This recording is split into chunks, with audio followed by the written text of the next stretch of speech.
Welcome to Technocracy News and Trends. Patrick Wood here, Editor-in-Chief. We're going to have a short session today. I just want to ask you one question. Is the whole COVID-19 great panic of 2020 starting to wear thin on you? Are you getting a little tired of seeing it day after day after day? I hope you're in a position where you can turn off your TV and just not listen anymore. The news is just full of propaganda. It's scaring people half to death. It's feeding misinformation and disinformation on a continuous 24/7 cycle. And people just can't get loose from it. We want to talk about that just a bit today. I've written from the very beginning of this great panic of 2020 that the problem that we're facing is one of a coup d'etat of technocracy. That this entire debacle is brought to us by technocrats around the world, not just in America, but all over the world, acting in concert to a common goal. That common goal can most often be found at the United Nations under the name of Sustainable Development, which is technocracy from the 1930s. This is the economic system that they have been trying to implement for decades now. And they've been largely unsuccessful. But now, obviously, they have determined, in fact, this was determined back in the 1940s, 30s, that the only way for technocracy to be implemented is for capitalism and free enterprise to die. That's the only way. Because it can't be replaced if it's still alive. It's too good. It works too well. And we know because our country is built over 200 years on the principles of free market economics. We know what it will do in a free society. We've created the greatest economic experiment in the history of the world in America because we had a constitution that guaranteed the right and protected the right, surrounded it, gave a structure to the right to free market economics. It gives each of us, every American, has always had the right to life, liberty, and the pursuit of happiness. And that often meant if you want to start a business, if you want to do something unique, you want to be an entrepreneur or whatever, or if you just want to have a job, you can do that in America. That's the way it used to be. That whole system of economics is on the chopping block right now. People continue to argue with me, oh, it's a communist takeover. No, it's not. Communists do not have the power to shut down the entire global economic system. They wouldn't know what to do with it. They wouldn't have a clue. It's not the communists that are working to shut down the global economic system. It's technocracy. I've documented this so clearly for the last several months, starting with Professor Neil Ferguson, by the way, at Imperial College of London. He was the one that first created the computer model that said that 1.2 Americans were going to die and that 500,000 people in Great Britain would die. And he blew the whistle, he screamed fire in a crowded theater. The world believed him. This wasn't the first time they've tried this, by the way. They tried it before. It didn't work. But this time, whatever magic formula they used to get it going, the fear took hold. The fear spread. It's like a contagion. It's like a virus itself. Fear is contagious. Fear spread like a wildfire throughout the world. And they were successful at implementing their baseless social engineering practices like wearing masks and social distancing to break down the fabric of society at the same time that the global economic system was being completely trashed. And today, we see the result of it. Societies are indeed divided all around the world. We haven't felt the economic impact yet, but it's coming. And it will be ugly when it comes. We have anecdotal evidence right now that the overall global economic system will lose trillions of dollars in gross domestic product. That means economic activity basically is going to crater. And things are already cratering in certain sectors around the world. The markets, however, are staying very elevated because the Federal Reserve System in our country and other countries, their central banks, are flooding their economies with cash, with money. Not cash, not physical cash, but money. The money is not going to help the people on the street. The money is going straight into the markets. So the markets are still elevated. The central banks, unfortunately, have taken policies, created policies that have divorced the stock markets and other equity markets and bond markets as well. They've divorced those markets from reality, and they no longer operate according to any historical standards that we ever saw in the past. And I say that from a person who has a strong economic background and a career studying economics as well, economic issues. Nothing works anymore. Everybody's flying blind. Nobody has a handle on what's going to come next, and they really don't know. Even the central banks don't know in one sense. They're the ones orchestrating it, but they really don't know what's coming next either. The system could literally fly out of control at any time. Well, I want to point out just a couple of things, look at a couple of articles on Technocracy News. And in particular, I want to look at one of the first ones that I wrote way back in March of this year. And it was called The Common Roots of Climate Change and COVID-19 Hysteria. And note the date again. It was March 29, just to be sure myself, March 29. And the idea of this was to show that the same people who created the climate hysteria last year and for the 2 or 3 decades before that, the very same people using the very same type of computer models were the ones that started the entire Great Panic of 2020. This was a technocrat initiative. It was them that did it. It was not the pandemic, the virus itself, that did it. It was the technocrats who yelled fire in a crowded theater and stampeded the herd into all the things that we see, including shutting down the global economic system. This is amazing. I cannot think of any group of people in history who ever had the power or the strategy to shut down the entire economic system of the planet. And yet they have done it. And we're going to suffer the consequences of that soon. All around the world, at the global elite level, the World Bank, the Bank for International Settlements, the Bank of England, the International Monetary Fund, and so on, all of these global elite organizations are calling for a great reset. There's been plenty of articles and videos and stuff that have been done on the Great Reset. The World Economic Forum did a very extensive interview with its founder, Klaus Schwab, on the Great Reset. This was their plan from the get-go, was to foment a situation where they could call for the Great Reset to bring in the new green economic system known as sustainable development. That is technocracy. I've documented that in my books. I'm not going to go over it again. If you have a problem with it, want to argue with me, don't do it till you read my book and see why I said that it's the same thing. But this story, back on March 29, showed clearly how Neil Ferguson at Imperial College of London was the one who started the panic. The panic transferred to University of Washington immediately. Then the World Health Organization got involved. Of course, the CDC got involved. And all of the Dr. Anthony Fauci's of the world stood up, good technocrats all, they stood up, followed the lead of these other people, and they exacerbated the panic in every nation on planet Earth. This is unmistakable. It's not about the virus. We know now, with hard evidence, that the virus is not that bad, compared very much to be equal to a common flu. It certainly is not a panic like the Spanish flu in 1918, and it certainly isn't like other things that have existed throughout the world, the Black Plague, bubonic plague, and so on. It hasn't been like that. And it won't be like that, because it's not that. It's just simple.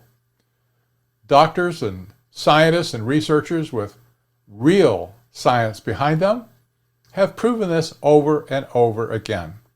We know the numbers are being manufactured. We know the statistics are not reliable. We know the tests are not reliable.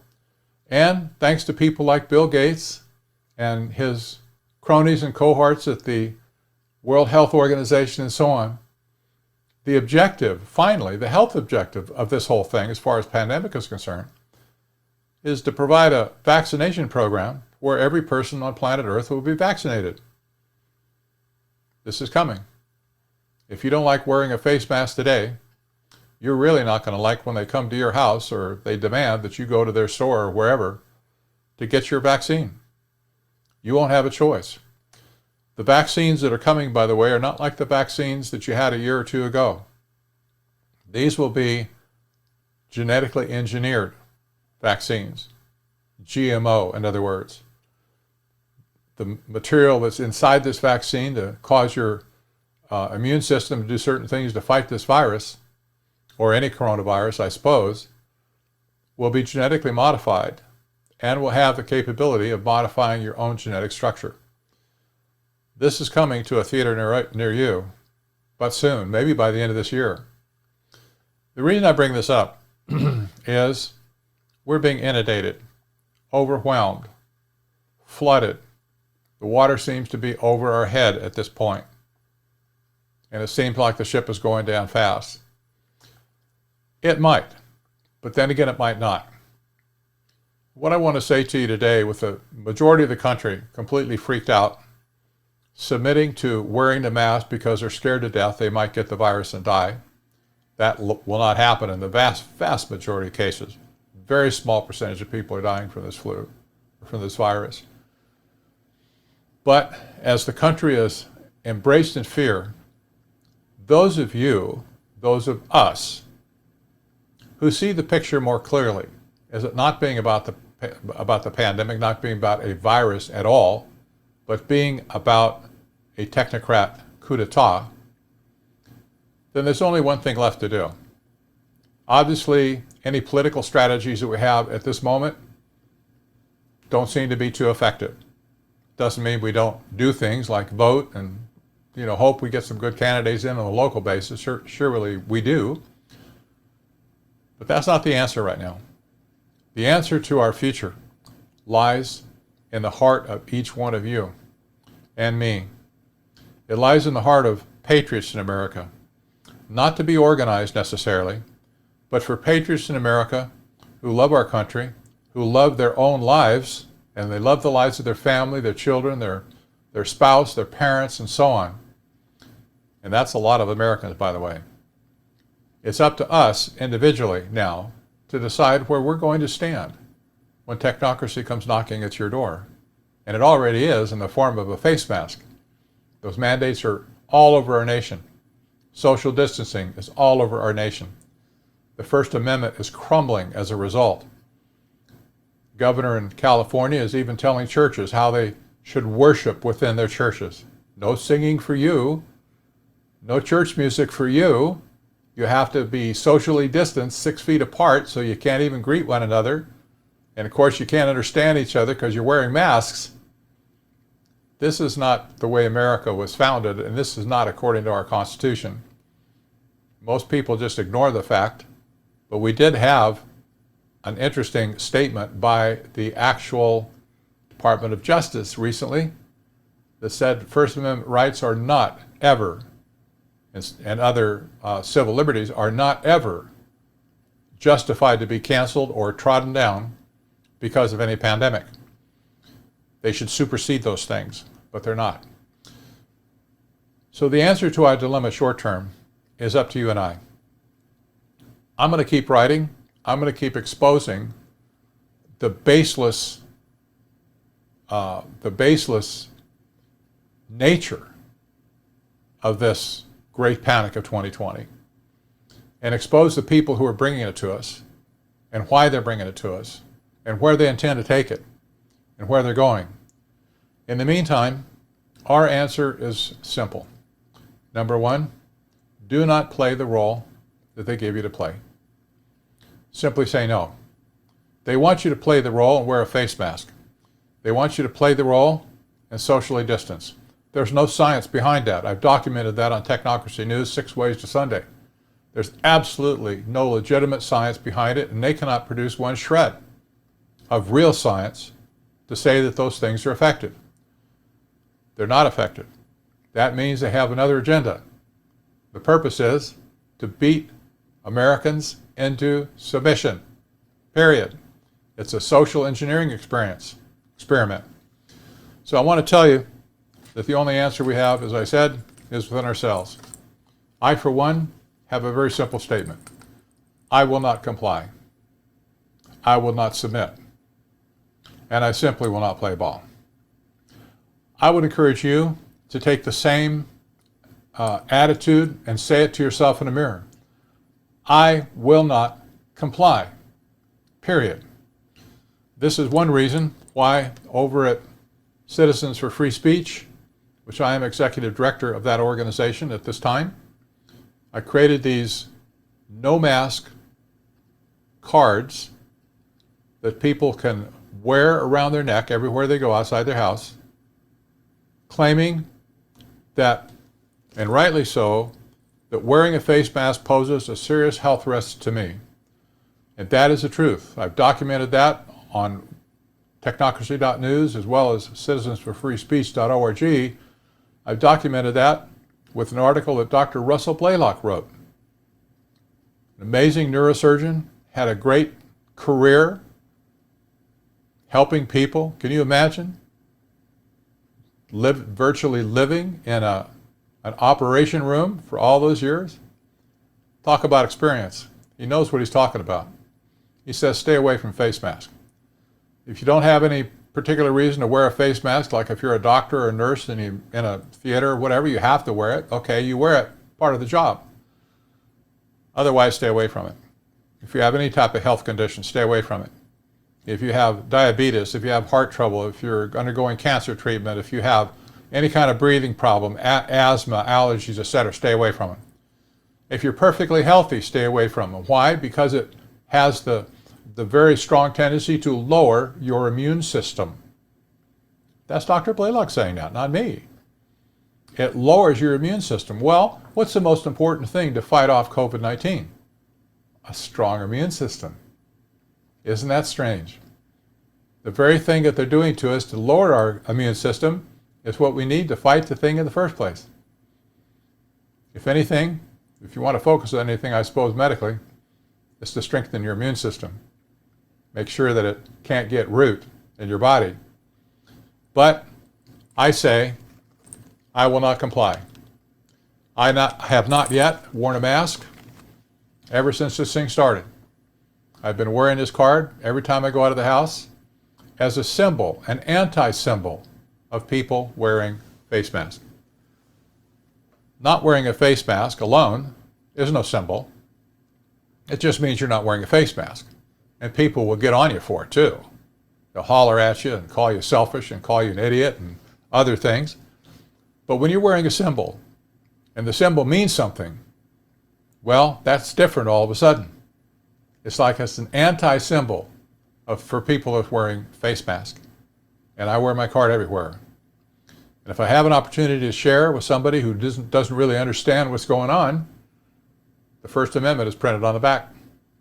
It's a great opportunity to give them a little schooling, tell them what the First Amendment's all about. And even if they're all hostile and all worked up and all having anxiety and everything else, you need to remind them that the First Amendment is for them too. Not just you. It's for them. And it means something because it gives them the ability and the opportunity to communicate and to assemble and to have free speech and to have freedom of religion and to have the right to freedom of the press and so on. These rights belong to all Americans. They weren't given to Americans by politicians. The Constitution itself says these are part of our unalienable rights that were given by God. They weren't given by man. That also means that man cannot take them away, even though they're trying very, very hard. I encourage you, I want to encourage you to stand up and be counted, hold your head high, and say, I will not comply. And then don't comply. Under any circumstances, just don't comply. And if you have the opportunity to talk to somebody else about it, encourage them to say, I will not comply. That's it for today. Appreciate your time. If you have opportunity to like this video, give it a thumbs up. If you think it's any good, I'd like that. It helps other people know if it's something they should be listening to. And if you listen on the video or on the audio side, you can go to Podbean or technocracy.studio and catch just the audio version of this. And also, you can go to technocracy.news and get on the mailing list there. If you have a mind to drop a little bit of support our way, you can do that at patreon.com/technocracy. We appreciate anything. Even $1 or $2 a month is really encouraging, just to know that people are standing with us. In the meantime, give them what for. Stand tall. Don't be bowed by all the stuff that's going on today. This is your country after all. We need to stand for it and fight for it. It's worth every penny. It's worth every effort that we can put into it. So until next time, I'm Patrick Wood.